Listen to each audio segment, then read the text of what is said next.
Hey, great Tuesday evening. It is a beautiful evening in the city of Brownsville. A little bit on the wet side, a little bit more wetter than I would like it. But hey, it's Brownsville. Unpredictable. And our weather fluctuates like most Texas weather. So that's something to look forward to. Actually, I didn't expect rain today. For some reason, I thought that we were going to get hit tomorrow and just started to rain like crazy, and Eh, oh. it was bad. Did you lose your electricity in your man cave, the office? No, did Okay. people lose electricity? Somebody posted on your show this morning that they had no lights at Porter. I don't know if Oh, that's that's right. true. I know I lost the internet at my house for a little while, so I assumed electricity went out somewhere. Yeah, that's right. I remember that. I barely remember that, but yeah, I remember seeing that the lights had gone out in Porter, but I didn't get anybody else to confirm. So I didn't. Mm. If I it's didn't. on the Erasmo show, it's real. It happened. Okay, just Yeah, make. I just didn't. I mean, I just didn't want to confirm. I guess, but like nobody Nah, else mentioned it, so I don't nobody know else what went on. confirms. No one But confirms. I did go to the bank this morning. I rushed off to the bank because I needed to pay la renta for próximo mes. I had to pay the rent, and so what I do, I send the guy a payment via Zeal, and let me tell you that Zeal is kind of amazing. So had to go deposit a little.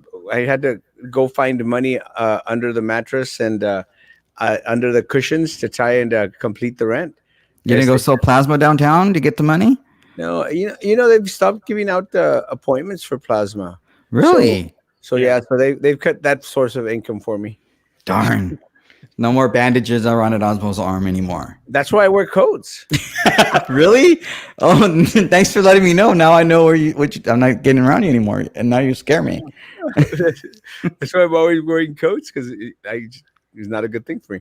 But no, then it started to rain, and when I was coming back from Chase Bank as to where I bank, in case anybody wants to go and deposit some money for me in my account, of course.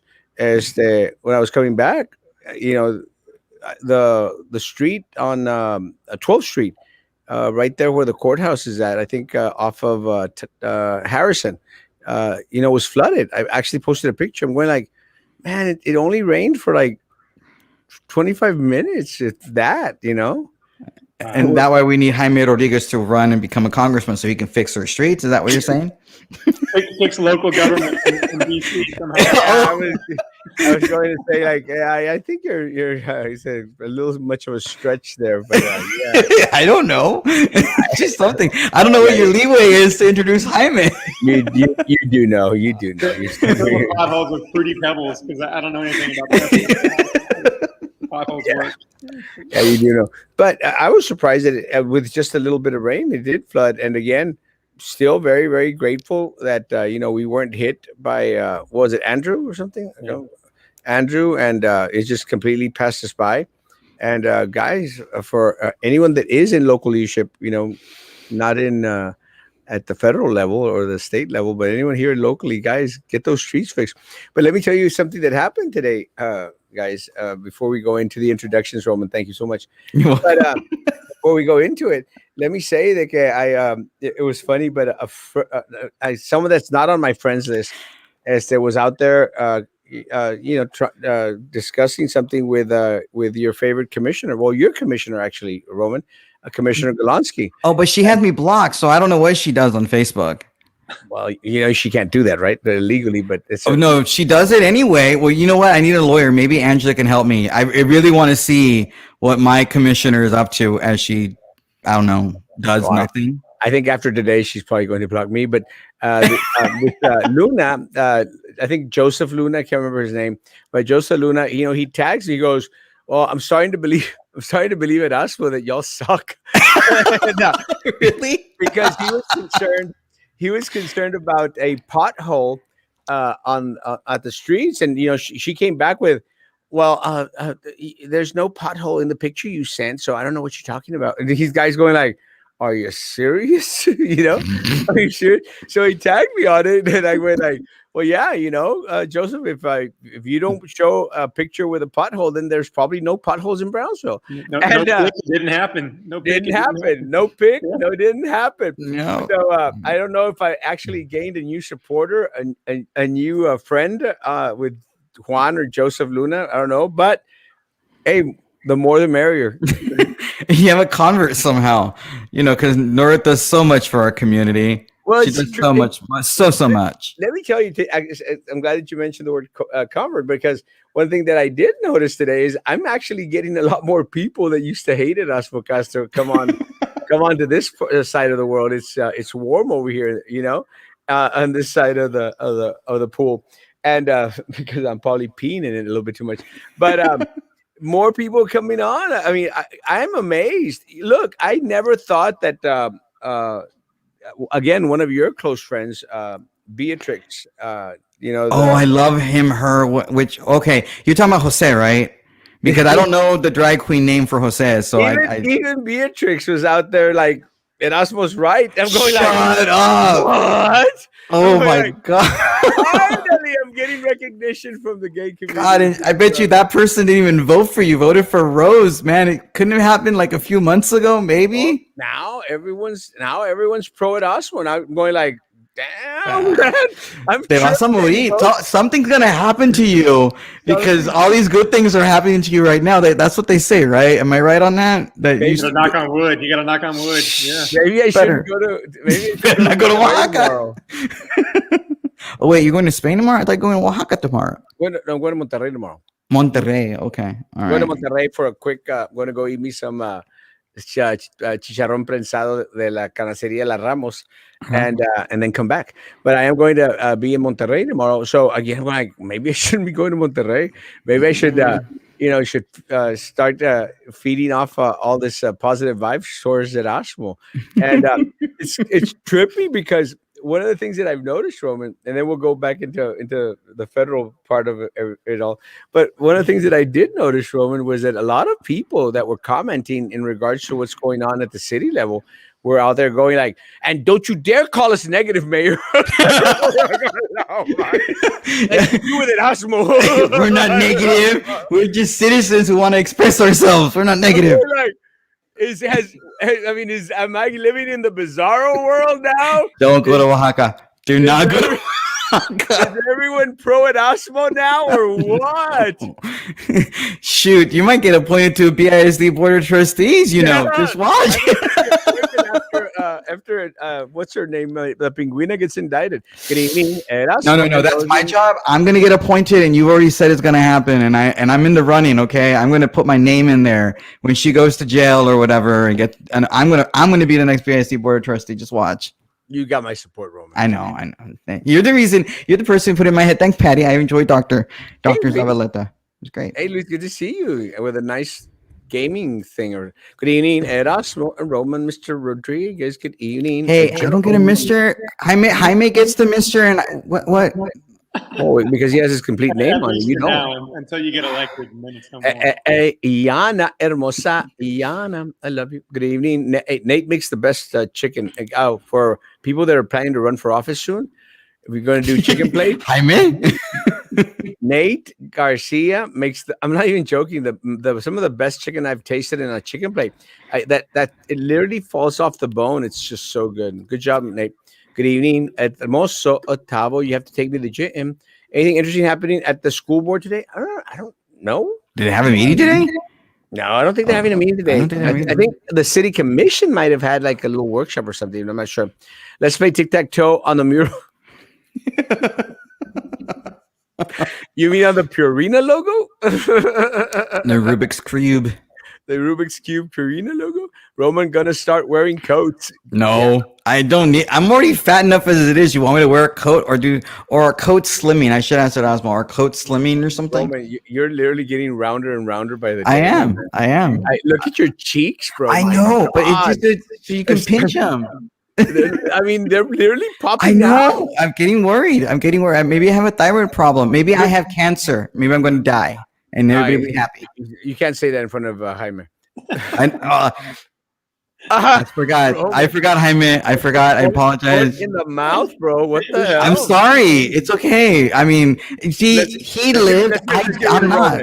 Yeah, let's There's get rid of nothing like a Roman. little bit of cancer to leave some. Hi, weight, Roman. you know. Bastard.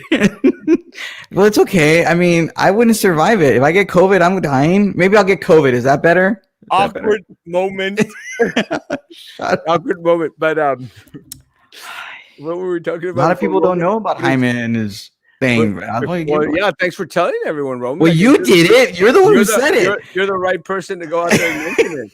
I didn't mention it. You did. I just had my time coming. Well, that's not really anything you want to do, Erasmo, Roman. Enough about you introducing you guys. We're getting there. Let me finish with the comments. Sorry, Lucy. It's still my show, damn it. Hey, Leon! I love you, Papa. You have to come on my show, Papa. Erasmo, Lupita, Hermosa. Good evening, Lucy. Good evening, welcome guest. Not you, Roman. It's okay, Snoopy. You were not. Snoopy was up late last night with my show last night. I don't know why you were not here on my show at 8:00. I'm really disappointed. Last night? Yeah, I did late show last night. Snoopy came on. Last night? Yes. Late show? No. I did a late show last night at like 11, but today at 8:00 I had a show with Dr. Zavala. Snoopy didn't come. That's one of the trippiest things because I know I sometimes get calls from you or texts from you, and I literally like crash out like a viejito at 10:45. I haven't called you in forever that late because I know you're old. I'm getting old. You are old. I have no idea. Hit the like button if you're on damn YouTube. Damn it! I got 43 people on there. 43 people and only 10 thumbs up. My gosh. Buenas noches. Allah, and move your butt to a YouTube, Papa, please. Erasmo, are you a vote for Roman if he runs for a school? No. No, he just wants me appointed. He'll never vote for me, though. That's the difference. Let me tell you, I actually got people to vote for you when you ran for city commissioner, Roman. I know you did. Because you couldn't vote for me then. I know.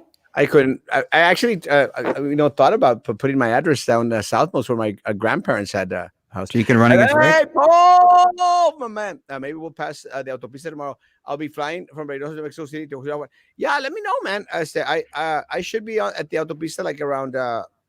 Don't tell the cartel. Whatever you do, don't tell them where you're going to be at. 11:30. Someone needs to spray paint Puro 956 on the mural to make it more brown. So that's what's missing. You're right. We're almost finished, guys. I have a thyroid problem. The rest of us call it. You're about right. Good evening, my primo. Who are the two guys on your show? I'm not sure. just Samuel, poor Samuel. He's so jealous. Hi, Sam. I love Sam. Sam, you need to come on my damn show. Roman, it's because you don't have a consistent schedule. It's why I think people may not know.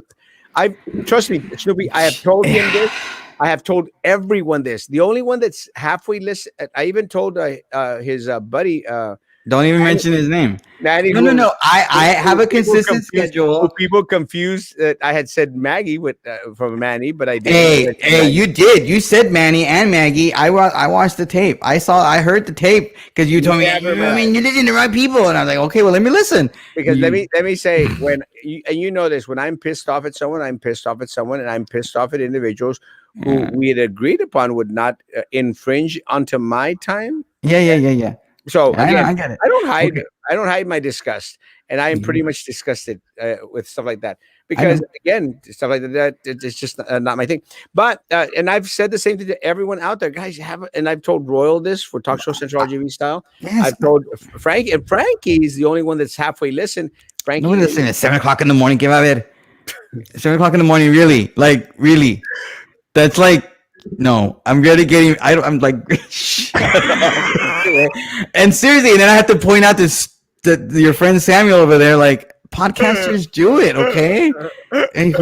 Anyway, my schedule is Mondays and Tuesdays and Thursdays at 8:00. I'll have a show or an interview, and sometimes I'll do a sprinkle late. But that's my regular schedule. Snoop, I even posted it that I have Doc Zavaleta on the show at 8. Oh yeah, I actually saw the post. I love Doc Zavaleta. He was awesome. Just hit the like button, damn it, on the YouTube thing, please, guys. I love you. Maybe. Hey, fellas. Hey, Abel, my man. I love this guy so much. I wouldn't be surprised if people confuse Roman. I'm not that fat. Come on. Don't even go there. I'm getting there. But isn't it trippy that like we like inverted? You know, when I was I fat, know. and then I went from fat to handsome and totally not fat, and then you I'm went still from ugly handsome. to completely fat. Oh, I'm still handsome, and I'm still not that fat. I'm getting there, but I'm not fat. I'm still handsome. I'm still cute. I have a cute face, so I don't know what you're talking about. No. I am.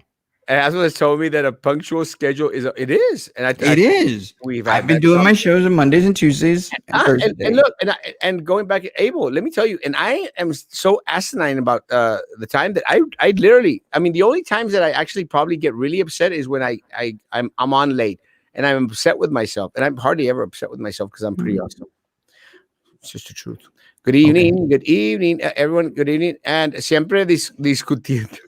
I don't know what that means, but okay. Arguing. Hello, I watch Frankie in the morning, and on my way to work, Frankie has a following. Stop, Patty. So what's At 7 o'clock in the morning? I'm really? Abel, let me tell you, 7 is available. I mean, do 10 o'clock. I try to get off at 10 o'clock, and I'll jump into your 10 o'clock. But I meant to. Oh dear Lord! Yeah, Robert, stop it. Nobody cares about that show. Nobody cares. No, nobody cares. Seriously. Olivo's show is awesome, especially since I always wake up early. Oh, you have things to do you?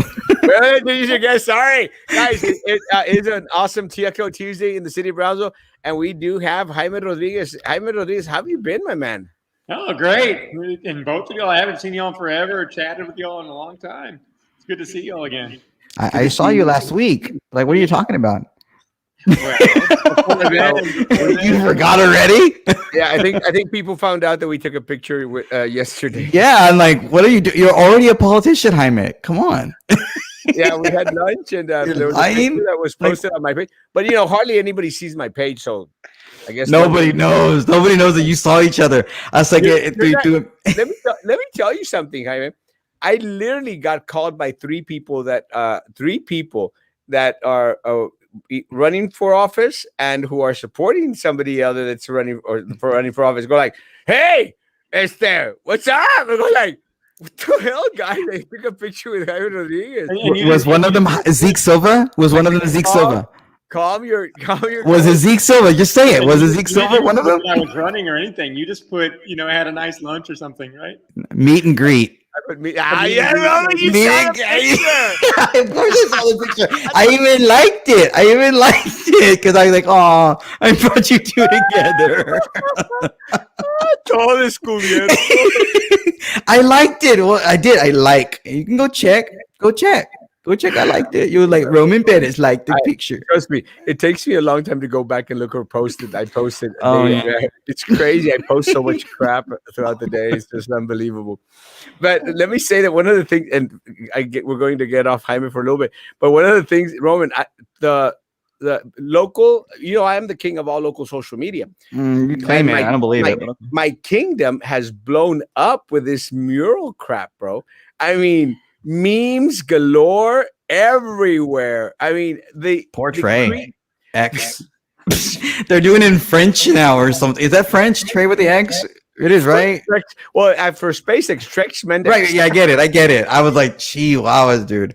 And you know what? I love Trey. Oh gosh, your horrible internet, my God.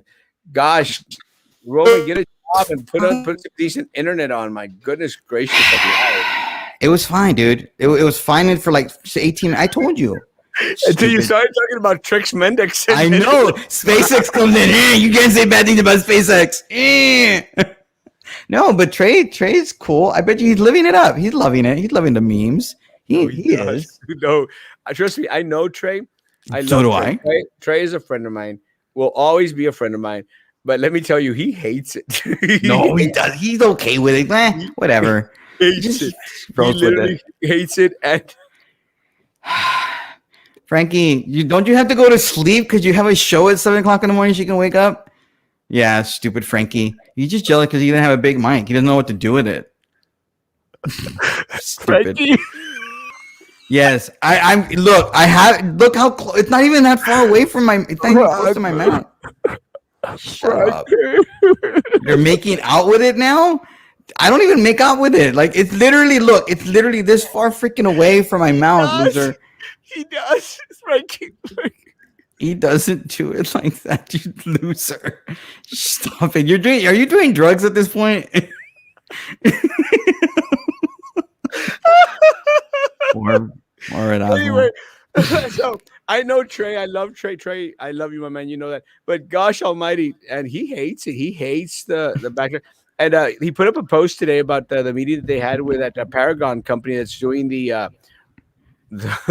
taxi drones or something like that. Yeah. And I said, hey man, great work. And and at this time he didn't put a little snide comment on there. He just said like just liked it, which is okay. I mean, you know, Trey's got to realize that you know you're in the hot seat. You're in the kitchen. You got to take the fire, bro. And Jaime, I hear that that you're ready to do some announcing, or you've already made some announcements, or in regards to the biggest open secret in the valley. I think I haven't actually done the formal announcement, but I mean everybody knows I'm running. So I'm running for Congress, which who knows what the district is. Roman's pointing out that we might be changing from District 34 to District 15.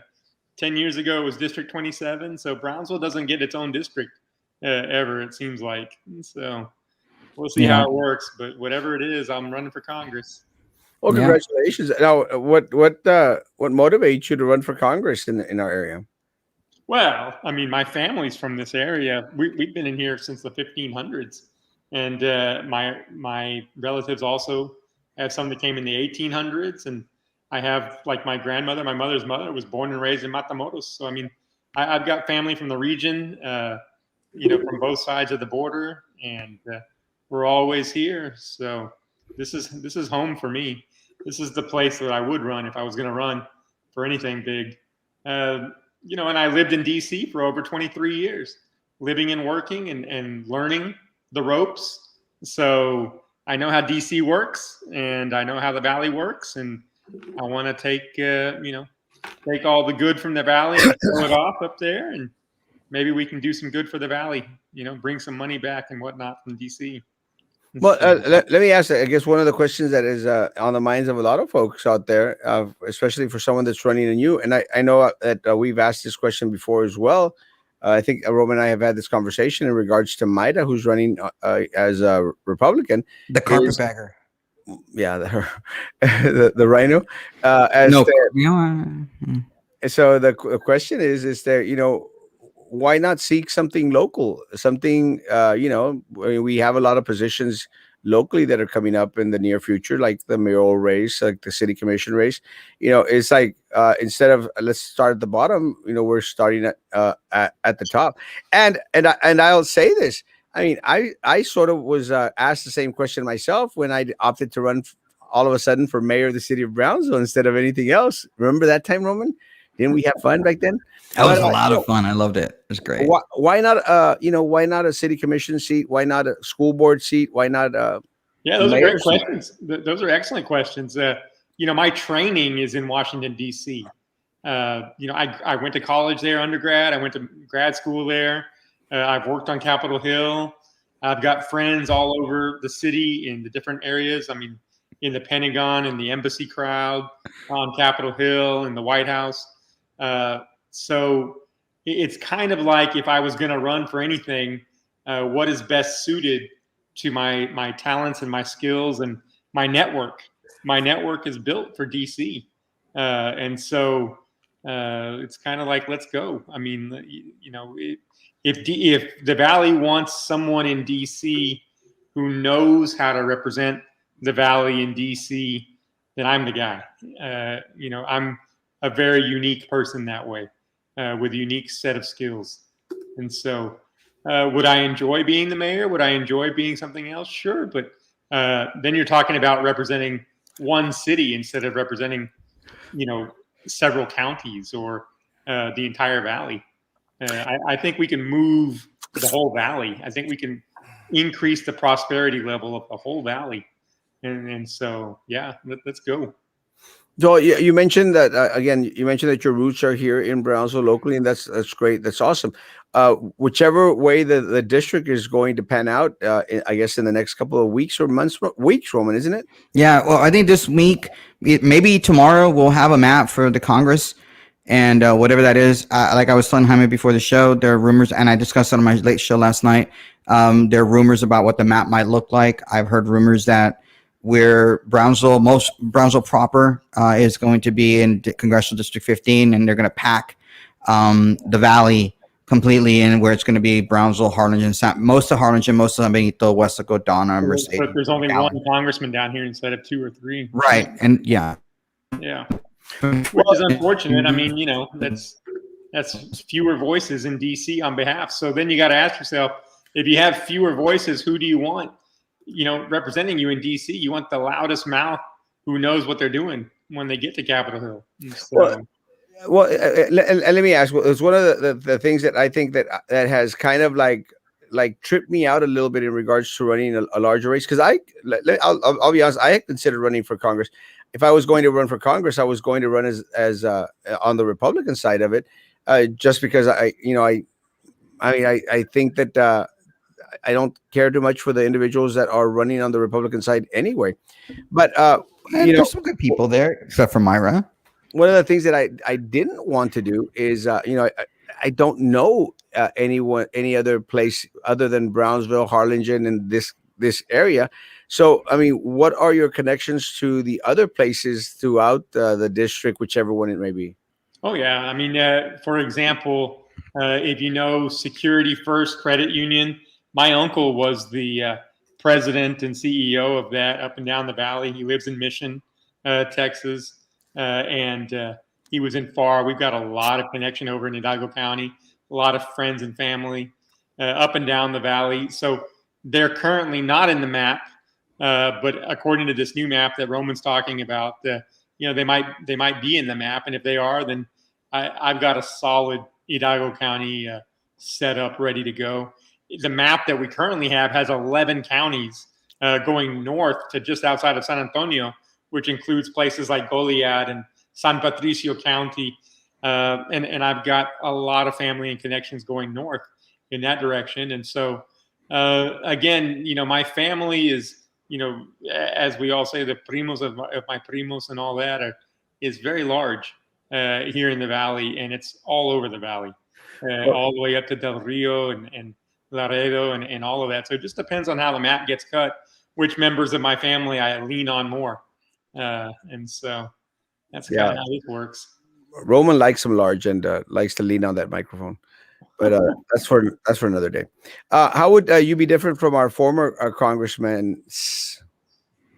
Well, I think that's a easy enough question to say, simply that we're all different people with different priorities. The Solomon Ortiz definitely had a set of priorities that were different. He was more based in Corpus Christi. So, even though Denise Blanchard, who is a supporter of mine and was his chief of staff, did a lot of work in Brownsville, Solomon did not do as much work in Brownsville as probably I would focus on. Philemon Vela did certainly a lot of work in Brownsville and whatnot for the valley, but his focus was a little bit different, and he was honored by the National Chamber of Commerce for working with business, very, very pro-business. And for me, I'm a very pro-business guy, but at the same time, I expect that if businesses are doing well, that their employees should be doing well too. So I'm a very employee-centric pro-business guy. If one set of people are getting prosperous, we all need to be getting prosperous. And so, that's kind of my difference. My master's degree is in management, but my area of specialty is human resource management. So, I like to talk about things like maternity leave. I kind of feel like every other industrialized country in the world offers at least 2 or 3 weeks to a woman who has a child. And in America, we don't even do that anywhere at any level. Some companies do it just out of the goodness of their heart, but there's no law for that. The federal government doesn't do it for its employees. At least the federal government should do that. And if we're going to offer maternity leave, we should offer paternity leave. The father should have some time off with his brand new kids too. So I look at things a little differently. Well, my grandmother had 19 kids, and let me tell you, she was out there working the fields right after each one of them. But that's a story from another age. Why y'all hate Maida? Y'all hate all these politicians down here, yet start hating on Maida. I don't hate Maida personally. I think just Roman hates Maida. I don't hate Maida. I don't like her. I just don't like her. I don't know her well enough to dislike her or like her. Again, she hasn't come down to our neck of the woods, so I actually don't even know much about her. I think one of the things that I think I don't like is when individuals portray themselves to be something that they're not. And I'm sorry, I just sense this fakeness from her that I just can't get over. That's just my personal bias, probably. That would be great for the city. It's looking like a ghost town, especially in downtown. A lot of business shut down due to pandemic, but will uplift the economy and more jobs for the people of Brownsville. We're hopefully when I talk about to jobs, I'll give you an example. When I go around the country and I talk to people, because I run political campaigns professionally. That's my profession. Been doing it for a long time. And when I say I'm going to the Valley, I'm going to South Texas, I'm going to Brownsville, the first thing that people say to me is it safe? Now, if I said I'm going to Orlando, they would say, oh, it's the happiest place on earth, Disney World. If I say I'm going to some other city, they give me great, exciting things. When I say I'm going to the Valley, is it safe? Well, that's not good for business down here. If our reputation is that we're not safe, and that has a lot to do with the way the news media portrays us, the wall, things like that, really show us in a bad light. And no one is shouting from the rooftops on CNN that is not the right way to portray the Valley. The Valley is not a bunch of zombie hordes of people flying over the fence in Brownsville, in downtown Brownsville. The Valley is a place where we used to do business with people on both sides of the river. And it used to be normal for us to go across and have dinner, and for people from over there to come over here and spend some money at our JCPenney and Dillard's and our HEB downtown and all of that. And, ever since the wall went up and some of these other restrictions went up, American businesses just went over there. If you go to Matamoros right now, there's Starbucks. They have a Starbucks in Matamoros. And the line around that Starbucks is longer than the line at the Starbucks in Brownsville. There's disposable income in Matamoros. There's money over there that's willing to be spent on American goods, but the American companies just went over there, which is, the trick that people in Brownsville and people in the Valley have been sold is that it's unsafe to be over there. And yet the businesses are over there. The American businesses are over there. There's a giant Home Depot over there. There's AutoZones, there's Little Caesars and Domino's and you name it. The American. I think you're talking about major corporations like Home Depot, Starbucks, and these are major corporations that are worldwide.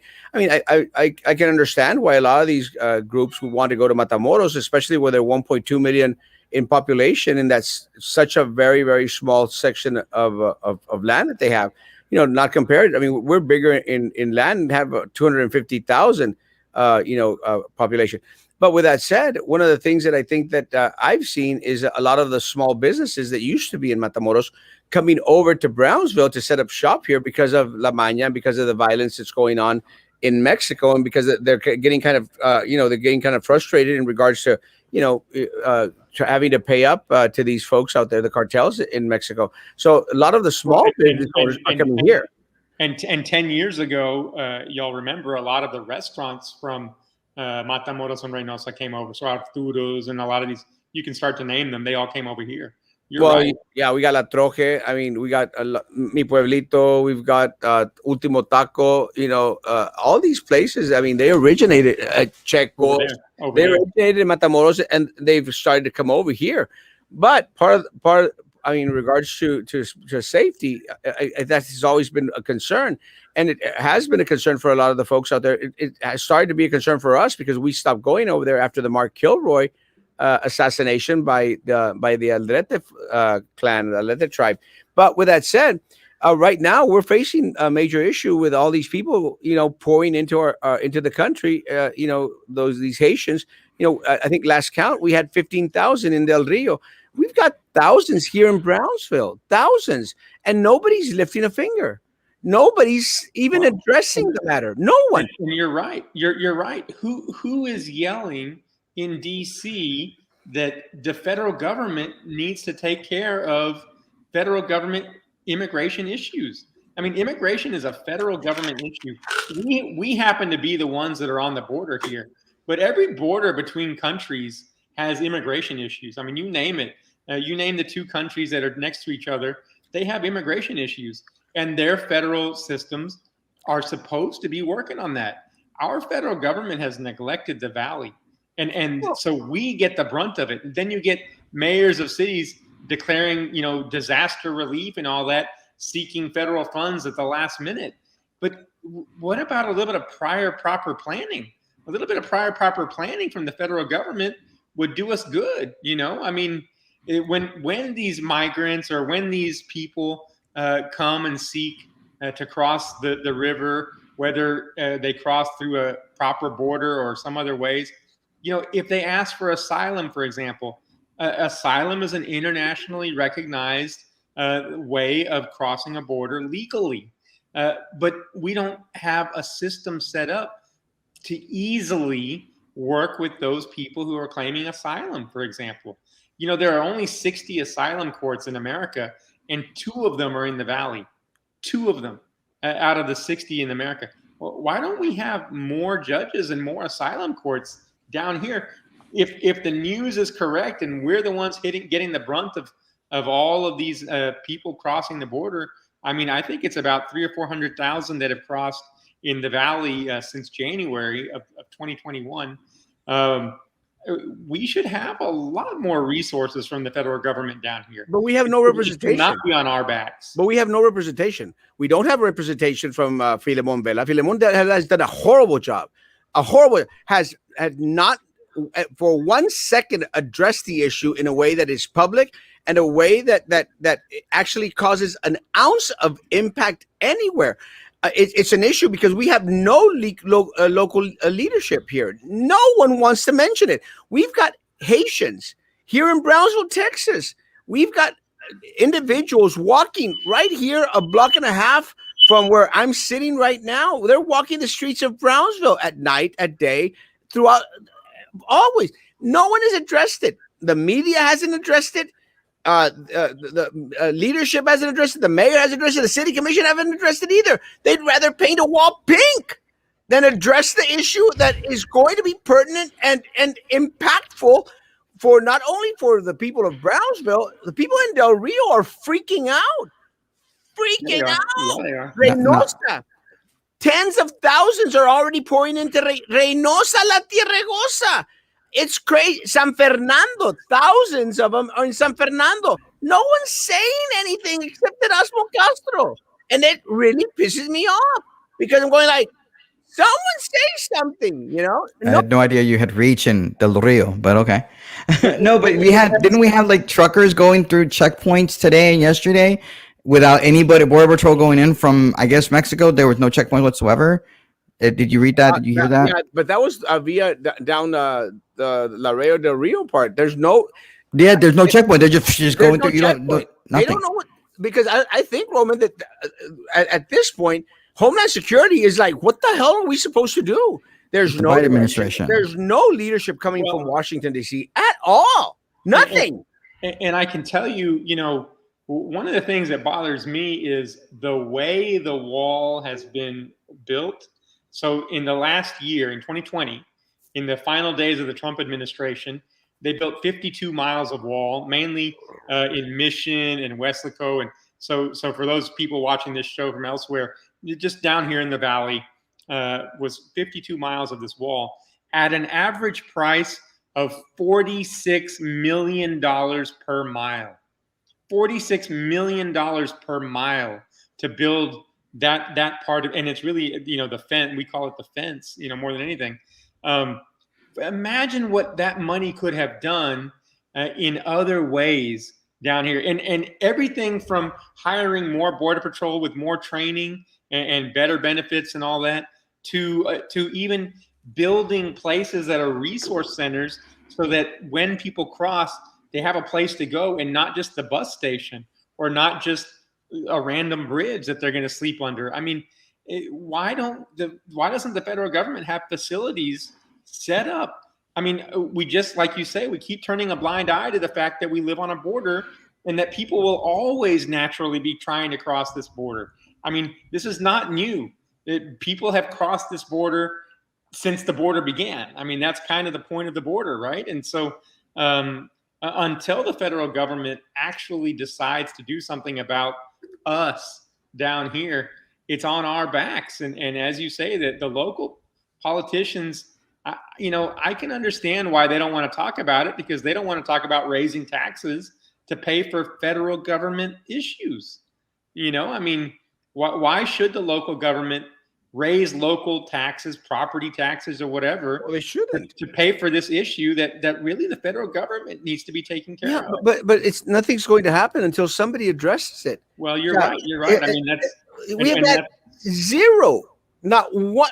I'm sorry, we have had not one post, and the mayor's good at out there spending like half his day on social media.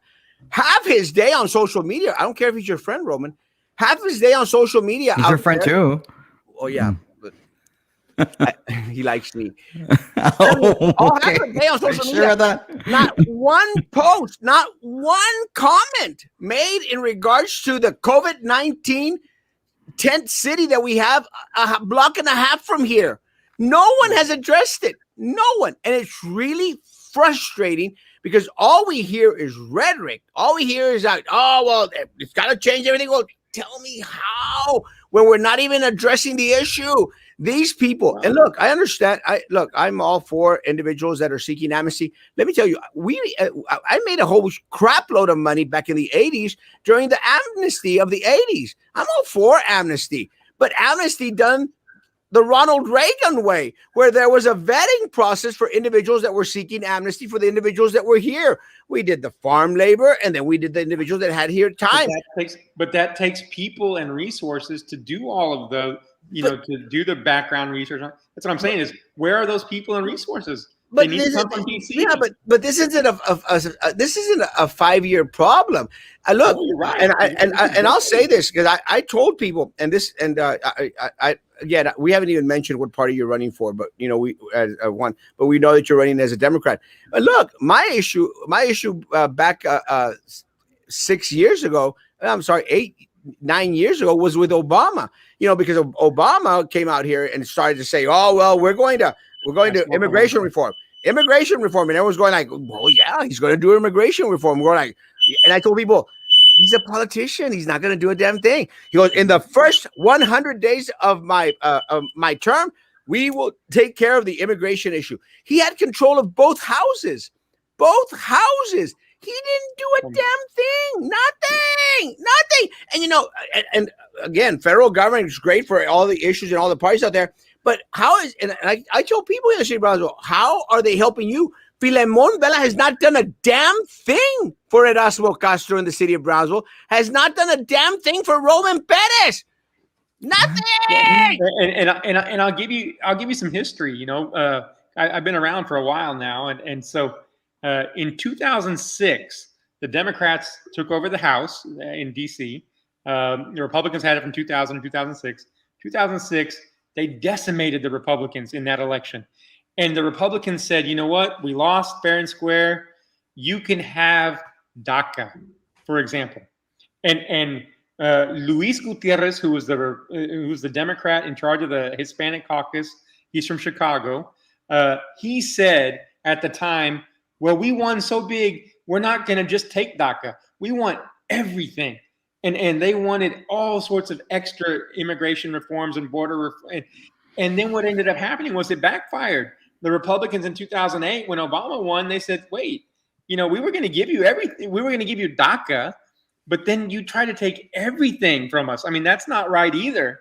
And so they got angry. And in 2010, the Tea Party came back with a vengeance and took over the House from the Democrats. The Democrats didn't know how to take a win for a win. They could have had DACA in 2006. No one would have said a word. And all these students would be American citizens at this point. And that would just be a normal thing, that if you're brought over before the age of consent, you could become an American citizen. That would have been a normal thing. We wouldn't even be talking about it.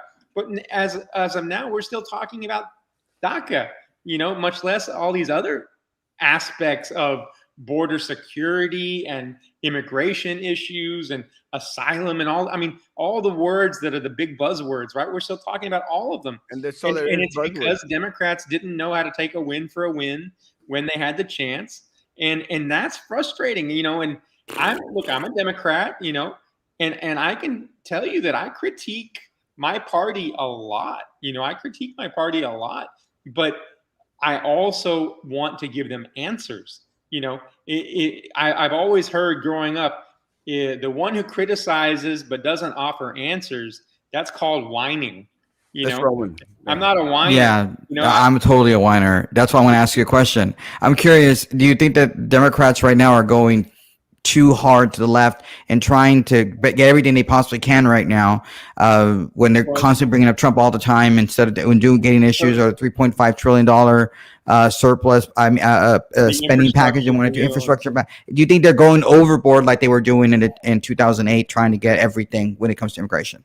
Well, I think that if you don't learn from history, then you're doomed to repeat it.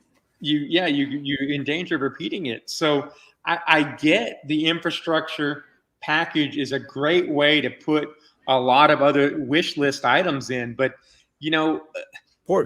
get some infrastructure done. We do really need bridges and roads to be upgraded. I mean, we're talking about potholes at the beginning of the show tonight, but imagine potholes on highways, where the 18-wheelers are hitting them, and imagine bridges that are 67 years old and are in danger of falling at any moment.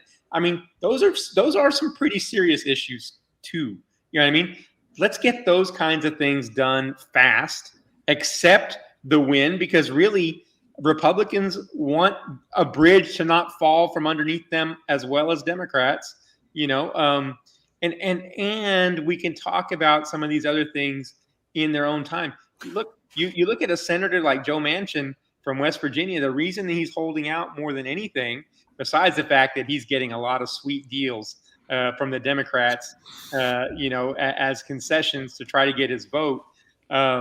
He's a king right now. He really is. He really is in the catbird seat. He's in a he's driving. He's driving the conversation, but so that's a little bit of politics. But he also is making a point, which is if you just bit off bite-sized chunks instead of trying to bite off more than you can chew, you might fare better.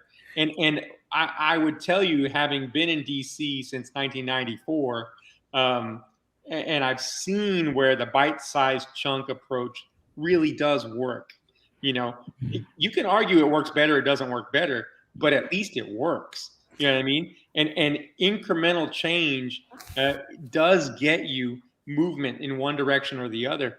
And if you have these heavy swings of the pendulum one way or the other, the next administration just changes them back. Do you mind? Earlier, Paul asked a question, making a comment that he didn't want to listen to you anymore because he felt like you're a Washington insider. Do you mind? Do you think you're a Washington insider? I apologize, Erasmo, but I wanted him to answer since you brought up 1994. No, that's a great question, and it's interesting. I mean, what does that mean exactly? I did spend time in DC, of course, and it changed me as a young man, as an 18-year-old. I got to see how this works, but I've also been in the Valley long enough, and my family is from here, like I say, to know what the needs of the people are down here. So the question is really, if we want to talk about specific issues down here, we can change the conversation to that. And you'll see that I do know exactly what's going on in the Valley too. But a lot of these politicians, when you say that they're a Washington insider, what you really mean is that they've neglected or ignored their knowledge of some other area of whatever their home is. And that's not me at all. And in fact, the whole state of Texas is a place that I know very well. East Texas, Dallas, San Antonio, all of it. I know a lot of the issues that are affecting the state. If you're going to get something passed for the Valley, you're going to have to play ball with people from other parts of not only the Texas contingency, the state, but from other parts of the country. Some guy in Ohio needs a bridge built in his district. You got to know that, or else they're not going to help you build the bridge in your district. Yeah, but we always get the short of the stick. I mean, we've always gotten the short end of the stick. I mean, all benefits, all resources go everywhere else. They don't come here. We've gotten nothing. We've gotten crumbs from Washington. We've gotten crumbs from Austin. We continue to get crumbs from the county, and we definitely get crap and a half from the city legislature. But let's go on to some policy questions. What is your stand in regards to the Second Amendment? Oh, yeah. Well, so I was born and raised in East Texas because my parents were professors at Stephen F. Austin State University. They started their teaching career here in Olmito and all that, and became professors of education up there. So I grew up in an area where even the Democrats had, turkey shoots and shotgun shoots and skeet shoots as fundraisers. I believe that it's very important in anything that involves safety, that there should be some training involved. So if you're going to drive a car, you should have to know how to drive your car and pass some kind of a test. If you're going to be in charge of children, you should have to go through some kind of a rigorous training and pass some kind of test that says it's okay for you to be in charge of children. Medical profession, the same. So you can go up and down the line. Anything that has to do with safety, I believe there should be some kind of a way to make sure that you are being safe. And so if you talk about weapons of any kind, guns of any kind, I believe that, they are fine and dandy. I've enjoyed shooting skeet my whole life, but I also enjoyed being trained on how to safely use firearms. And I believe that people should have to learn how to use firearms safely. This idea of the Wild West, that was tried in the 1800s and 1700s. And, for some reason, society moved past it. Again, if we didn't learn from history why we moved past that, I don't know. But I grew up with the boys in the Boy Scouts. I'm an Eagle Scout. I grew up in the Boy Scouts in the 80s. The NRA was the gun safety program for the Boy Scouts, and I grew up learning gun safety from the NRA. We were all proudly supporting the NRA. I don't know exactly what year the shift changed and the tone changed, that the NRA wasn't, the gun safety crowd. Well, I'll go back to Sammy's question, to Sammy's comment right now, because I think I think this is what he was referring to. We've got Chicago and Illinois that have the biggest restrictions on guns and safety and all this stuff. And we got I think this weekend they had like 52 shootings. And I think some of them were children. I think one of them is as old as three years old. We don't have that in Texas. We don't have massive shootings in Texas to that degree. To the point, I mean, look, Texans know guns, and you mentioned it. Us Texans know our guns, and I love my guns. I love my gun that I have right here, right under me, and I love the gun that I keep at home. And I'm going to continue to keep it clean. I'm going to keep it as safe as possible. Whenever I get the chance, I'll go out there and do some shooting. But unfortunately for us, it's a lot of these people, like the people from Chicago, that are animals, that have absolutely no gun training, no restrictions whatsoever. They're going there shooting their own. I mean, why do we want a Chicago or Texas? And the Chicago problem is a little different because Chicago itself has all these restrictions, but all the states that surround Chicago do not have those restrictions. And so the guns flow in from those states around Chicago. And then they get into the hands of people in Chicago that would not qualify for guns if the guns were sold in Chicago.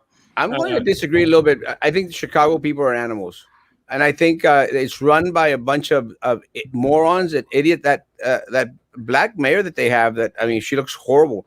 I mean, I think right now she moved on refunding the police after they opted to defund the police. What's your take on defunding the police? Number one, first of all, I'm in the marketing communications world, right? Messaging That was the worst and stupidest way to say what they were trying to say when they said defund the police. I mean, and I think Roman and I have had this conversation in the past, but you know, that is not at all what the sentiment is. They don't want to get rid of, for example, get rid of the police department. That would just be nutso. Nobody thinks that at all. What they're trying to say, and maybe a better way for them to have said it, would have been, let's add additional resources to police departments. So, for example, we could have trained professionals who are maybe social workers who go to some types of places and try to talk people down, or de-escalate is the big buzzword, de-escalate the situations. More training, even for our regular, beat cops and whatnot, on de-escalation techniques. But more training is not the same as defund the police. Again, I critique my own party more than a lot of people, and that is a major critique of the people that created that messaging. I mean, that messaging was just horrible and remains horrible. Well, part of the and the messaging was horrible. The effect was horrible. I mean, we've had great police officers that have opted. You know what? I don't even want to be part of this mess. Individuals that used to be chief of police. I mean, in my family lineage, my great grandparents, my great grandfather was the founder of the Brownsville Police Department. Just to let you know, and I have in my lineage county judges and people like that, from Cameron County, and so we are, all very much in support of law enforcement. That and on the border, like I said earlier, Border Patrol needs more resources. But if you just throw the resources at a wall, that's not giving the Border Patrol themselves more resources. For example, more training or more benefits. A lot of them are taking a lot of overtime in order to be able to make ends meet or do well. And that takes them away from their families. I would much rather pay Border Patrol better and tell them, hey, listen, you don't need to take so much overtime. We would rather you spend it with your families. And by the way, we're going to hire a few more agents, and we're going to give you more resources. I would much rather be that guy than what they're doing now, and you put a lot of stress on law enforcement and then you want to demean them at the same time when something goes wrong. Well, that doesn't make sense. I'm going to restructure David's question a little bit, if I may. One of the things that has come forth in regards to the Democratic Party is how they seem to be very anti-small business. With the different mandates in regards to the insurance that they were forced to have. A lot of the Democratic Party talking about the increase in regards to the minimum wage, which I agree that we need some form of increase in regards to minimum wage, but not to what the leftist Democrats have proposed in regards to the $15 an hour. It would completely decimate and destroy small business. Now, Biden and the Democratic Party are forcing mandates on business in regards to the vaccination mandate. I mean, how can a party say that they're pro-business when they've taken steps and measures that have actually hurt small business? Well, and so let's take those one at a time because you listed a couple of different things. So, for example, the minimum wage. We all agree that a minimum wage is a good idea at some level. What that minimum wage is exactly is where the debate is. I remember, and I just forgot the name of the Congresswoman, Michelle Bachmann. There we go. Michelle Bachmann had said we could end unemployment tomorrow if we got rid of the minimum wage. But what she was talking about was near slavery. I mean, if we pay someone $1 an hour, there are people desperate enough to take $1 an hour just to be able to say they're employed and get something in the door. So it's kind of for the protection of people that we have some kind of a floor, some kind of a minimum wage. Now, what is that minimum wage? Well, in Brownsville, which is the cost of living here is not that expensive compared to a DC or a Chicago or a Houston or a Dallas even. in Brownsville, you can't really make ends meet for $7.25 an hour.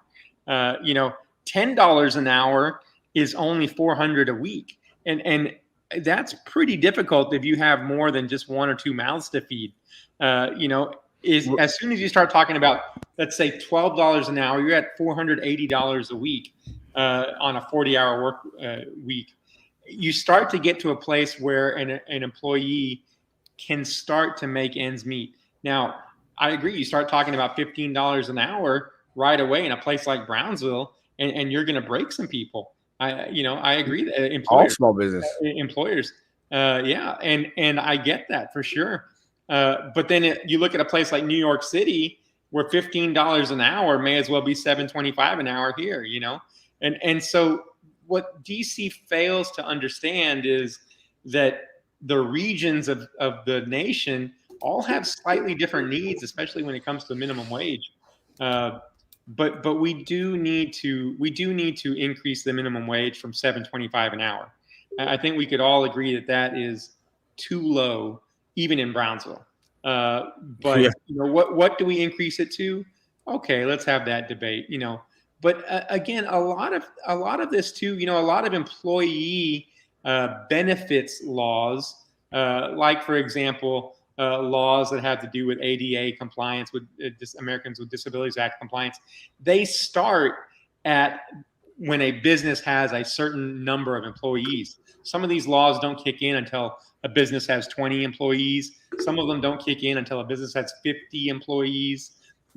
And you could do something like that, a staggered minimum wage that starts with, the employees with, or the businesses with 50 employees plus have to have a slightly higher minimum wage than the business with the 5 employees or 10 employees.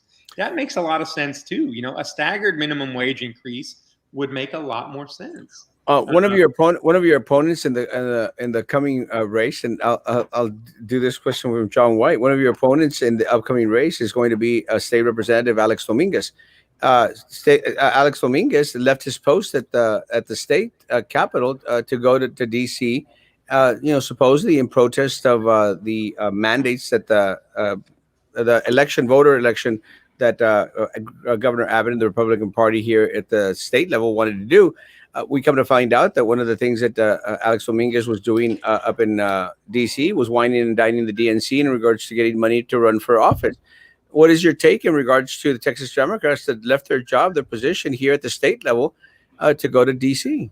Well, you asked 2 or 3 kind of loaded questions at the same time. So let me break that apart to be fair to each of those questions that you asked. But quickly, so for example, one of them is, I don't mind who's running against me, and I don't mind who they think they know in DC and all that.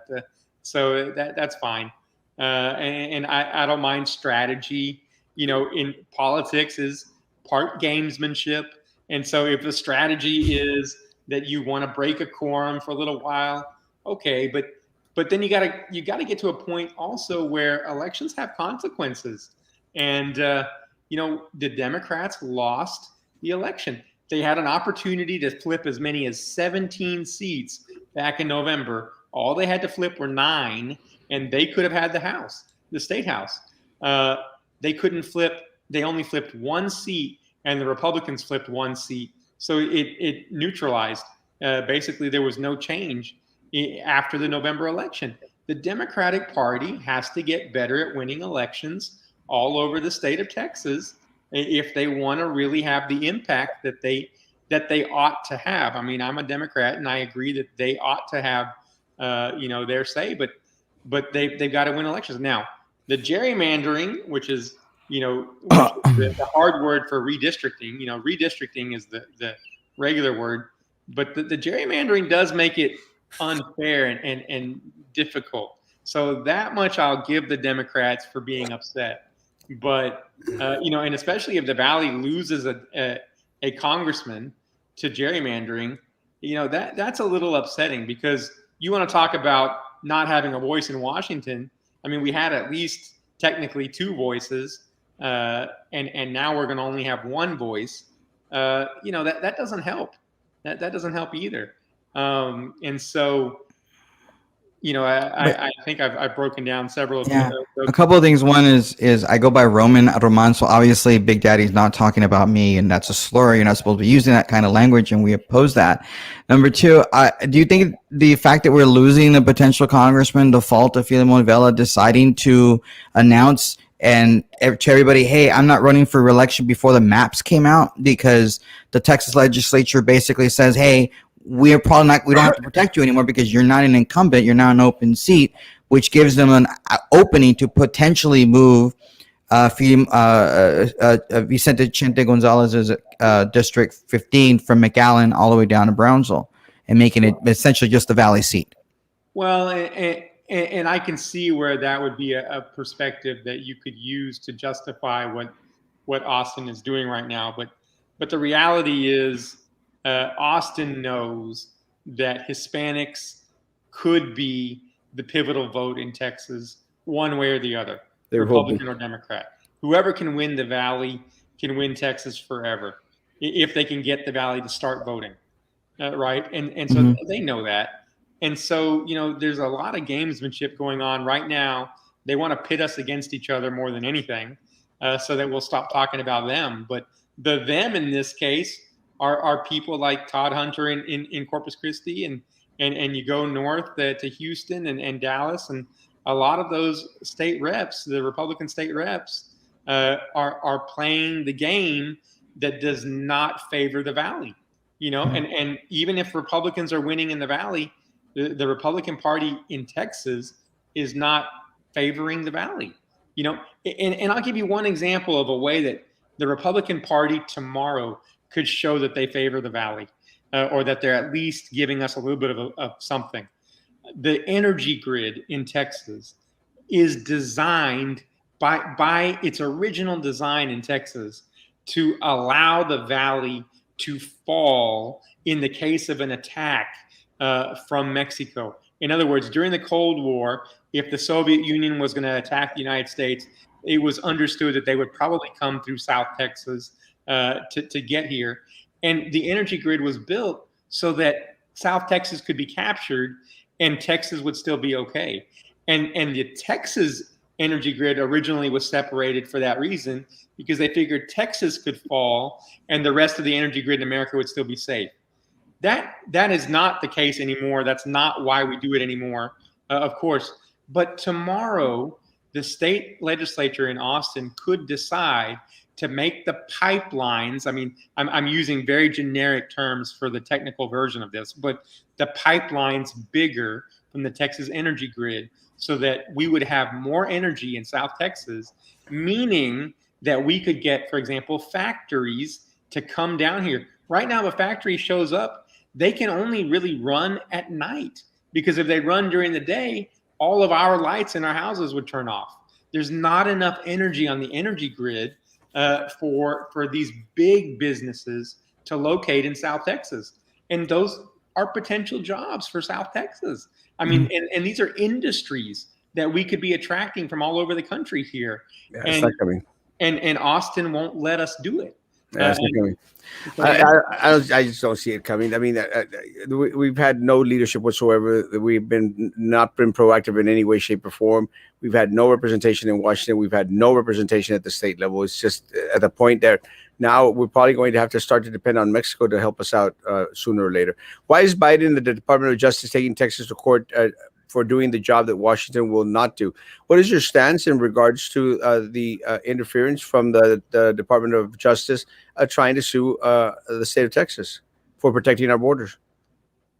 Well, it depends on what you mean by protecting our borders. And that's a good question, though, especially the way you asked it, I think, is very good. And I'll give you an example. So the governor of Florida, DeSantis, sent reservists here to protect the border.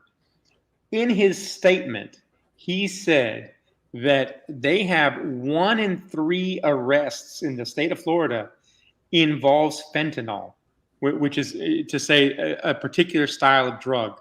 And so because of that, they were sending people to our border to stop the flow of drugs and whatnot. Okay. except that if we all remember the 80s, there was a show called Miami Vice, whose whole premise was that the port of Miami is where all the drugs are coming in through. And the reality is today, the port of LA, the port of Long Beach, the port of San Francisco is where a lot of the drugs are coming in. Only 1 in 10 cargo containers are actually examined. And that's just because there's not enough resources over there to spot check. But most of the drugs in Mexico today are grown right outside of Acapulco, in the mountains outside of Acapulco and on the West Coast. And they're just taken by boat up the Pacific Ocean.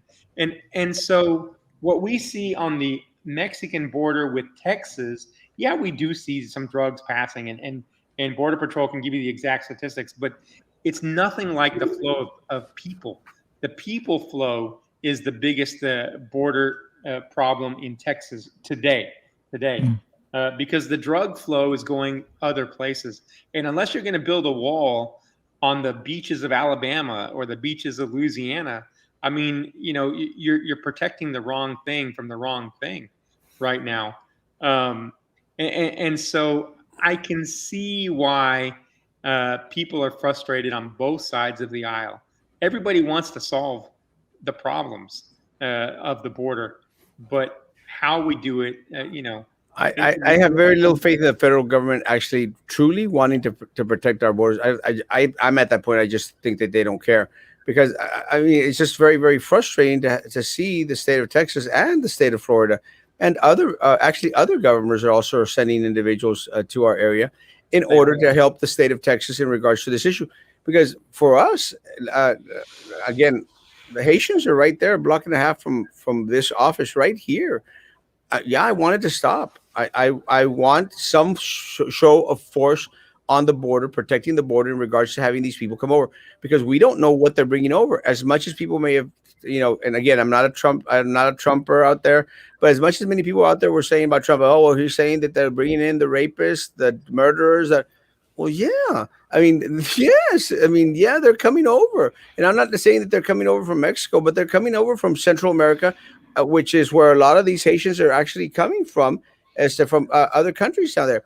My concern is, yeah, we get fentanyl coming over. I think they did a bust this weekend. I think, I don't know, 100 some pounds of fentanyl coming over. And I mentioned that this morning. For every 100 pounds that Homeland Security cash to get through, yeah, tons are going through. So it's sooner or later it's going to be an issue anyway. I just want some type of, I want it to stop. I want individuals to come into this country to migrate the way that our grandparents, our great grandparents opted to come in, and that's by means of sacrifice. And we used to have something, and everybody in the Valley will know what I'm talking about, but people watching this from outside the Valley, the Bracero program, you know, there used to be examples of migrants who didn't want to live in America. Say it again? No, Oscar, I said move to YouTube. Oh, that didn't, you know, people that came from other countries that didn't want to become Americans or live in America, but they wanted to work here in the fields in Indiana and South Carolina and whatever, during certain seasons. And then they wanted to go home, you know, and they wanted to spend the rest of the year with their families. And what ends up happening right now is some of these same people, they're still working in Indiana and South Carolina and all that, but they're stuck on this side of the border. They can't go back. So they send money back as much as possible, but they sometimes go years without seeing their families. And the reality is the separation of the family unit is one of the biggest problems in Latin America right now because of our policies. If we would let them come in as a guest worker and let them go home, you would find a lot of people, that's all they want to do. They just are looking for wherever the jobs are, you know, and the jobs that Americans don't want to do, especially. Well, part of the problem with Mexicans, and I know Mexicans really, really well, is that they have too many kids. They have more kids than they could actually as to support a lot of times. And that's why we have a lot of the breakdown going through in regards to a lot of the family units dissolving in South America, in Central America. And I've just been to both. And let me say, one of the things that a big push that is going through the Latin American countries now is controlling the size of the families. Because I mean, I'm sorry, they can't support what they have. Stop having kids. Why are you going to have 10, 12 kids like Roman wants to have? Why are you going to have so many kids out there if you can't support them? And at the end of the day, I mean, when is it our responsibility out there as a nation to go out there and become the providers of economical welfare for hundreds of thousands or millions of individuals throughout the world? I just want relief for Brownsville. I want relief for Brownsville. And at the end of the day, if all these Haitians and all these individuals want to go come into the United States through Canada, through California, I'll help. And let's just send them over there. California seems to be the number one sanctuary state in the country. Send them all to California, and I think that's where the governor of the state of Texas is screwed up. Look, get a couple planes out there. Pay for some planes and fly these people into California. That's the ticket. Send them else elsewhere. And like I say, the frustration that you're espousing is, I think, a lot of our frustration. Why hasn't the federal government set up a system, put a system in place down here in the Valley that controls the traffic flow and sends people, to other places in America? Let everybody equally share in the pain, or the whatever you want to call it, of the flow. But right now, as you say, we've been neglected so much that we locally, we end up having churches and charities and all that trying to do the work that really the federal government should be doing. And then people start getting mad at the charities. And I mean, the charities are just trying to be a charity. They're just trying to be a church group or a whatever, trying to do the good Christian thing, and then they get yelled at. And it's like, look, and again, my master's degree is in management, which is to say that when you go in, you learn about building systems. A manager isn't there to make the widget. The manager's there to figure out how the widgets can be made, in a large scale, and then implement it. And so that's really what the role of government is. How can you implement a large scale solution to large scale problems? You've identified a large scale problem. So where's the solution? Where are the solution makers? We don't have them. What's your stand on AR-15 rifles? Again, I don't have a problem with you. Name the weapon. I don't really have a problem with it, so long as you have to be qualified on that weapon.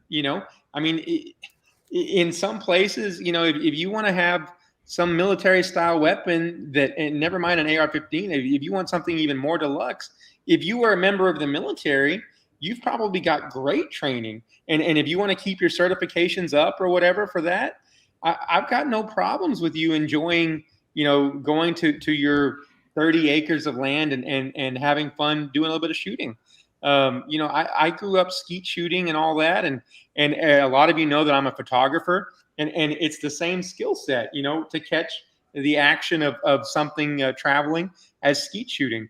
And so again, prior proper planning, prior proper training, I got no problem with anything like that. Will you support the repeal of the 10,000 limit on salt? Say it again. Ask that again. Will you support the repeal of the $10,000 limit on salt? On salt, I'm not familiar with what you're asking. Maybe asking a little more. You've stumped me on something. It's David's question. I have no clue. It's David's question. It's on the screen. Oh, hold on. Let me see if I can read it. Yeah, we're getting old, Jaime. We need glasses now, I guess, to be able to read stuff. I will.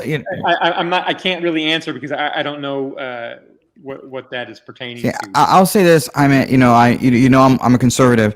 I don't think the district or the valley needs to have a super hardcore leftist liberal person, and there are people that are running in your race. that are ultra liberal people. And so somebody that's moderate to a conservative, I think it's a better fit. And the Democrats would be smart to nominate somebody of your stature that's willing to listen to both sides. And I made this point on my show, and I agree. I agree with myself. Yeah, I agree with my own post kind of stuff. But it's true. I do hope that other Democrats will come on Erasmo's show and my show, so they can discuss things, because more than likely this seat is going to be won by a Democrat anyway. So I'd like to see where people stand. So this the SALT is the they just sent me to me state and local tax deduction. Tax Cut and Jobs Act was passed. There's been a $10,000 cap of the state and local tax deduction. That sounds like a state issue or a local issue. That's probably why I'm not familiar with it on a federal level. It might have something to do with your taxes. Whenever you can deduct when you pay property tax or sales tax, you could prove how much you pay, and maybe they want to. Hey, you're paying taxes. Why should you be charged by the federal government for money earned that you used to pay taxes on? Oh, yeah, that might be it. I'm trying real hard. Look, nobody can know everything. So that's true. No, it's okay. I'd love to look into that. That's a good question. Thank you for the question. The cost of living in Brownsville is now as high as Houston. Have you checked that on your Zillow.com? I have it. I think, and one of the things, look, I've lived in Austin, guys, and one of the things that I brought back from Austin was how high the rents are out there. When I was out there working for the American Cancer Society, which to the individuals who threatened my job at the American Cancer Society, I do not work there anymore. But with that said, let me say that, one of the things that I think that Abel is referring to is how the increase has jumped up majorly. I don't know if it's because of Roman's friend, Elon Musk, that that now property has become a little bit more valuable in the city of Brownsville. But I do understand what you're saying in regards to property values. I think our property values are ridiculous. But the property values are ridiculous here because it's the game that the politicians play. Because every single governmental agency out there will run on lowering your taxes. It doesn't do a damn ounce of good to lower your taxes. Not a damn ounce of good if they're going to raise your property value. It's just not going to be beneficial to you in any way. Is a neutral effect. Yeah. Well, most folks here found out that they were going to pay $3,000 to $5,000 more in taxes a year. And that's crazy. Minimum wage is not meant to be a living wage for the rest of your life. You need to move on, get an education, and better job that pays more. Well, $7.25 is a horrible. I think $7.25 is crazy. I don't know how anyone lives on $7.25 an hour. Yeah, I mean, look, minimum wage. Just to be clear, minimum wage actually was meant when it was made to be a living wage. It was meant to be the floor. It really was meant for a one person working in the household to be able to sustain a family of four. And that's originally how it was priced. And it was and they never kept up with the original pricing on it. The index never continued. So now we forget that that's the original purpose. The original intent was that a family could have a stay-at-home parent and a working parent and still maintain two children in a normal, I'm not saying you're going to live in a mansion or anything like that, but you should have been able to buy groceries and maybe even have a small vacation every year and, expect reasonable white picket fence kind of American dream, and so that has not been the case with the minimum wage hasn't increased in 20 years. I mean, a lot of employers have made a lot of money in that time, and they haven't, trickled down to their employees any of that. Let's do a quick, like Roman does, quick fire question thing. What's the first projects you would focus on in your first 100 days? Well, first of all, I'd like to be a loud mouthpiece on CNN and other places that would have me to say that the Valley is safe. I want to sell the Valley as a place to do business. I want to try to attract people to know that. And so is that a bill per se? No, but that would be one of my first actions would be to go up there and be that loud voice. If you're talking about bills and all that, well, that especially in DC it's up to the people in power at the time what bills they're even going to put forward, and you just kind of have to go along with what's going on at that point. I do believe that health care is something that we should be striving for, and I'm not talking about health insurance, because just because you have insurance doesn't mean you have health care. I do believe we should be working on trying to figure out how to get people to be able to go get the care they need. And is that the first 100 days? I don't know, but you can kind of start from there. So CNN. I'm trying to read some of these questions as they're. The drugs come in because there's a big American market. Yeah, that's 100% true. Let me tell you, there is a big market, and a lot of people have money. What is this? Well, and that's what I said about Florida. Here's the governor of Florida telling us that we have the problem with the border because 1 in 3 crimes is a drug crime over there. That sounds like Florida has a drug problem. I mean, let's help Florida because clearly they've got a drug problem. And that's why I say there's often more than one answer or one solution to these problems. And so it's not always us. It's not always our fault. The Valley isn't to blame for the rest of the country's problems. I hate to inform the country, but it's not all on us. And so. Let's see. What's your stance on marijuana? Oh, I'm fine with it. I mean, like I say, I don't care as long as, frankly, regulate it, make some money off of it, let the schools have some more money, whatnot. And so, it comes down to everything: freedom, personal choice. You be you. You live your best life. You know what I mean? You do you. If that's your choice, go for it. But let's also make it safe. I mean, you also don't necessarily want, the backyard crop being the thing that's being sold on the general market. So regulate it, and go from there. And the states that have been regulating it, man, they're making a mint on it, and everybody seems to be fine with it. So, and that's something that over the past even just 10 years has been a big change. I think about a third of the states now regulate it at some level and allow it at some level. And, the country hasn't turned into a bunch of potheads or have fallen, the airplanes aren't falling out of the sky. I mean, so, I don't understand. I never really understood what the problem was with some of that stuff, but let's see. Coming up. Good job. Roman, any other policy questions? Roman? I'm good. I was hoping we were going to talk about parking in our city, but we can talk about that another day. Parking in We Brownsville? need more parking in downtown. Oh, no. I'm more like the plan that the city wants to do. I guess they're looking at potentially limiting where you can park your own cars. I posted it on my show, which is really crazy. That's your buddy, Nurith. Oh, she's the one who wants to do it? Yeah. That didn't surprise me. Stop using your tongue. That's gross. Disgusting. What's your stance on abortion? To me, healthcare, again, is the priority. And so women do need to have access to health care. And if that means that abortion is something that they're going to talk about, I'm not going to stand between a doctor and whatever advice a medical doctor is giving to their patients. And the fact is that the states where they have good health education in the schools have fewer abortions, and the places that they just simply talk about it openly have fewer abortions. If your goal is to have fewer abortions, then restricting abortions doesn't work, and it makes them less safe. It makes our society less safe. And so again, it's sometimes the solution is worse than the problem. And when you talk about abortion, the solution is worse than the problem.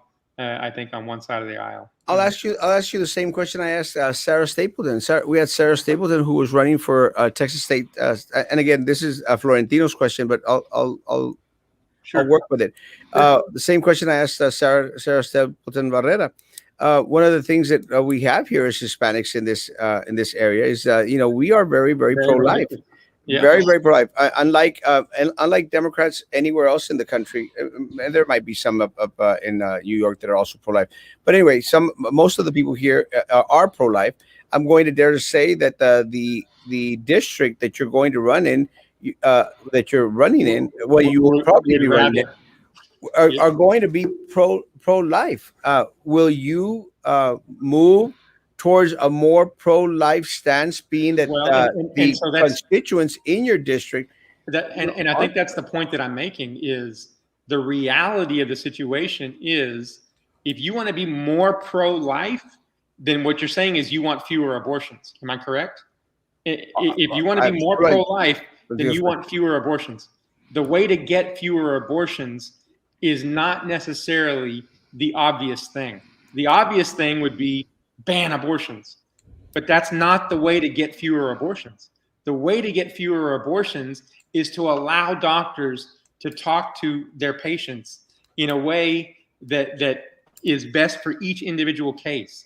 And the reality is, we've seen that when that is allowed, more women make the choice to keep their babies, and they have safer birthing procedures. They feel better about going to their doctors for the term of their pregnancies, and the abortions that do happen are more rare, and usually because of some extreme circumstance, like your rapes and incests and all that. And so again, the way to be more pro-life in this case is counterintuitive, and I get that it's counterintuitive, and so that's a hard message to sell, but it's the reality of things. And so, yeah. Well, let me ask Abel's question: where do you stand on vaccine mandates? Well, again, let's talk about different age groups very quickly. So in school age children, now that vaccines are available for most school age children, I believe it's just like the mumps and rubella shots and all that they have to have before they're allowed to go into school. I mean, it's just the latest vaccine that children need to have in order to be in schools. And too many teachers and faculty have died in the last year because students who are not as vulnerable, but who still carry it, have brought it to the classrooms. Teachers should not be dying. That should not be a profession that is that scary. And so that's one age group. Now you get to an older age demographic, and look, we don't tell people you must take the flu shot. I took the flu shot this year in February. I took my pneumonia shot in February, but it was my option. I had the option to take it or not take it. Now, I will tell you, and y'all talked about it earlier in the show. I did have cancer last year in 2019 and 2020, and my cancer treatment and my surgery were delayed because the hospitals were overrun with COVID patients. And we did have local politicians, having events that were these super spreader events with no masks, and that to me is just not being courteous. That's just simple courtesy that they're not practicing in a civil society. Mask up. Now, you want a vaccine, you don't want a vaccine, that's on you, because if you get sick, you're the one risking it. But mask up, because you're affecting other people. And it goes back to the smoking ban. At some point, people realize that you could have a smoking section of a restaurant, but the smoke doesn't know to stay in the smoking section. It meanders to. It's like in airplanes. We used to have a smoking section in airplanes, which now we laugh at. But the back side of the airplane was, the smoke didn't know to stay in the back part of the airplane. It moved forward. It's the same kind of thing. Mask up, and that would be a message. But again, you be you. If you want to take a risk, take a risk. I'll do David's complete. Do you support Planned Parenthood, and will you take campaign donations from them? Well, first of all, on a federal race, we're not allowed to take campaign donations from any organization, company, anything like that. So in that way, that's not even possible. It's not even possible. But I do support groups, not only Planned Parenthood, but groups like Planned Parenthood who support health care services. 99% of the services Planned Parenthood give are simply health care. They're not abortion. And again, the abortion is the rarity.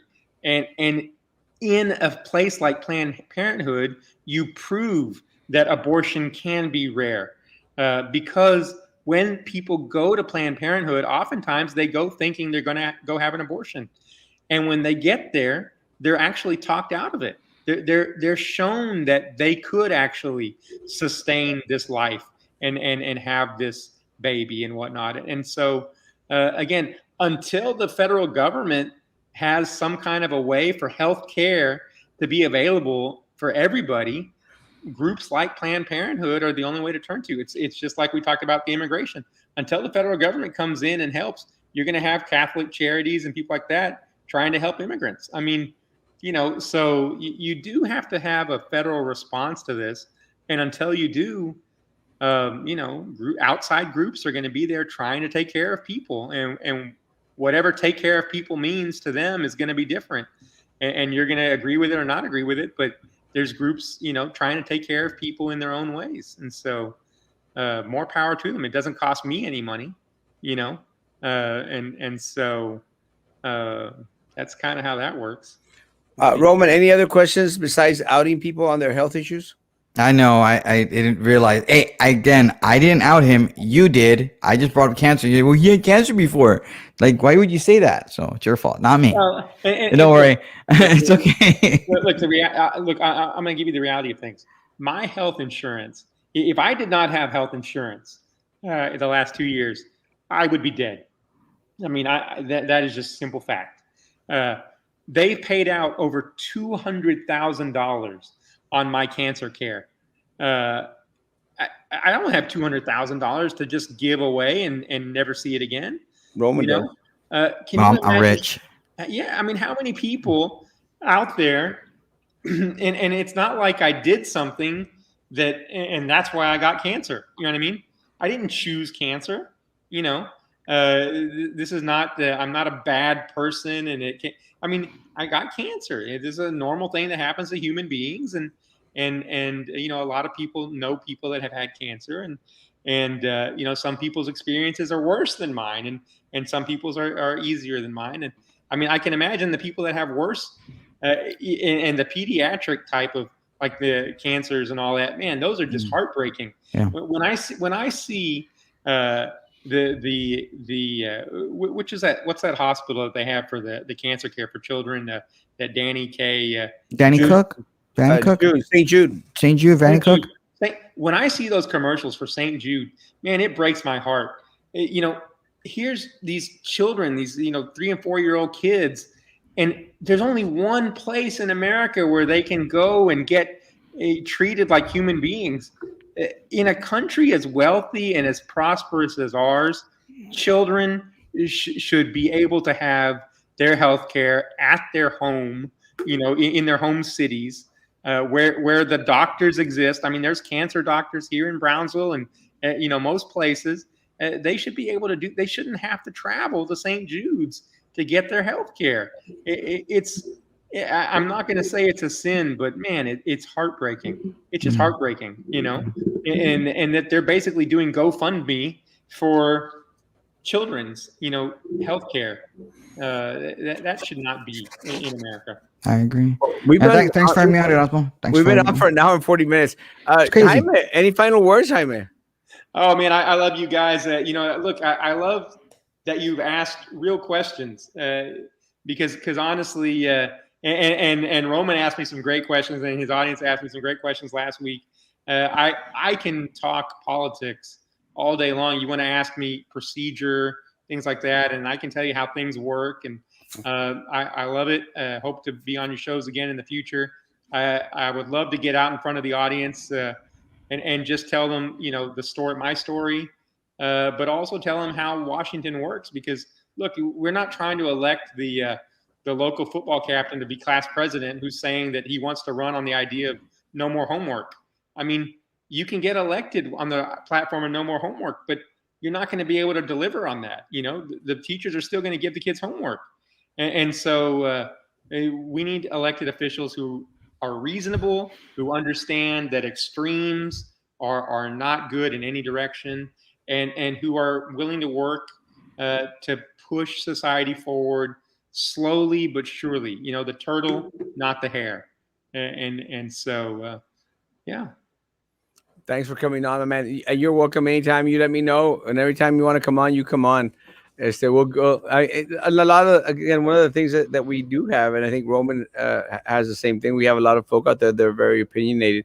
That's always good. It's always good to express, and I appreciate individuals that express in a very civil manner, unlike Roman. Yeah, I'm very evil and nasty. I use bad words all the time. He does. Remember I the do. I know. It was great. Crazy. Yeah, because I thought I my was not my nice. biggest complaint with Roman is when I call him on the phone. I call him for 5 minutes, and an hour later, we're still talking. And I say, It's not my fault. I'm just an awesome person, and you want to know more about me, so it's great. Guys, have a great. Thanks so much for being on. Guys, have a great evening. It is past Roman's bedtime. He does have a wife and kids. And, yeah, I gotta go pick him up right now. Been yawning throughout the show. Anyway, so guys, I'll see y'all tomorrow. Oh no, I won't. I will not see you tomorrow at 9:00 in the morning, guys, unless I get someone to drive, and then I'll do the show while I'm driving. But no show tomorrow morning at 9:00 in the morning. Sorry, guys. I'll see you tomorrow night at 9 p.m. I will be in Monterrey, Nuevo León. I'll have the show from there. We're supposed to have an artist, the artist from Mexico that did the murals out there. She's going to come on. And again, wait, the mural, the downtown mural was done by a Mexican now? No. The individual that did the murals in Matamoros, the beautiful, 2, 3, 4-story murals, and I think she'll be on tomorrow. I'm not completely sure, but we'll see what happens. But it'll be from Monterrey, Nuevo León. I will be up there to get my muela taken care of, and just to visit with friends and to bring some gold back. I guess I don't know if I should say that or not, but I'm going to bring a couple of nuggets of gold back.